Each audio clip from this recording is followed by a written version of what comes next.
पास इसका रिकॉर्ड मौजूद है लोहे महफूज में, और करामन कातबीन भी इससे बराबर लिख रहे हैं। वहाँ इनकार की कोई गुंजाइश नहीं होगी।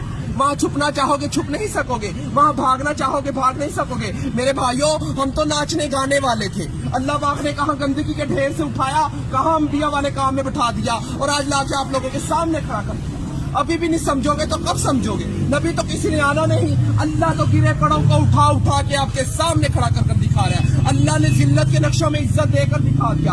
हमें तो जायज नजायज पाकी न पाकी हराम हलाल की पहचान ही नहीं थी। हम लोग तो समंदरों के अंदर थे, आप लोग तो किनारे पे खड़े हो। हम तो अंधेरों में थे, आप लोग तो रोशनी में खड़े हो। हम तो बेअकल थे, आप तो अकल वाले हो। मगर अल्लाह पाक बेअकलों को अकल दे दे के भेज रहा है। अभी भी नहीं समझेंगे तो कब समझेंगे? अल्लाह कहेगा मैंने उल्मा भेजे, दीन के दाई भेजे, मुफ्ती भेजे, कारी भेजे, हत्ता के नाचने गाने वालों को भी हदायत दे के आपके सामने खड़ा कर दिया था।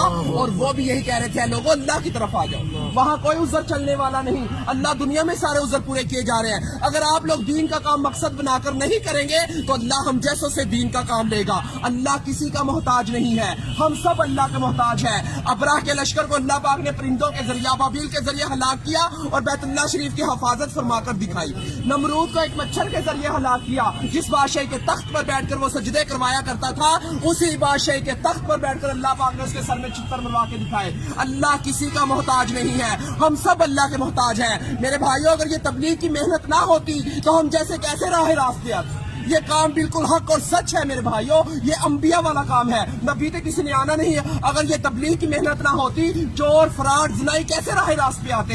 ये वही मेहनत है मेरे भाइयों, इस मेहनत ने हमारे ऊपर करम कर दिया। अल्लाह हमारे बुजुर्ग दीन की हिफाजत फरमाए, जो ये कलमा लेकर हम तक पहुंचे। हम तो अल्लाह के हुक्मों को तोड़ रहे थे, नबी करीम सल्लल्लाहु अलैहि वसल्लम के तरीकों को छोड़ रहे थे। कहाँ से जन्नत के हकदार? जन्नत का हकदार वो है जो अल्लाह के अहकामात और नबी करीम सल्लल्लाहु अलैहि वसल्लम के तरीकों पर जिंदगी गुजारेगा। तो मेरे भाइयों, अब किसी नबी ने नहीं आना, खत्मे नबूवत के सदके ये काम मेरे और आप सब लोगों के जुम्मे है कि हम कलमा गो वाले बन जाए, ला इलाहा इल्लल्लाह मुहम्मद रसूलुल्लाह की दावत देने वाले बन जाए।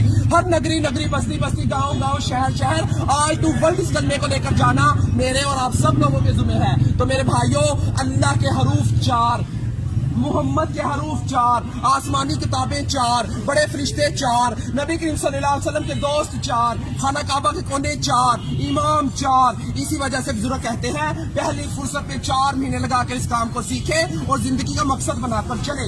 सीखने के लिए 4 महीने, करने के लिए पूरी जिंदगी, फिरने के लिए पूरी दुनिया। तो मेरे भाइयों, सीखते सीखते करना है और करते करते मरना है। तो मेरे भाई, ये दुनिया हमारा इम्तिहान है, इबादत हमारी पहचान है और दावत इल्लल्लाह हमारा काम है। हम तो इस काम को करने के लिए मौत तक इरादा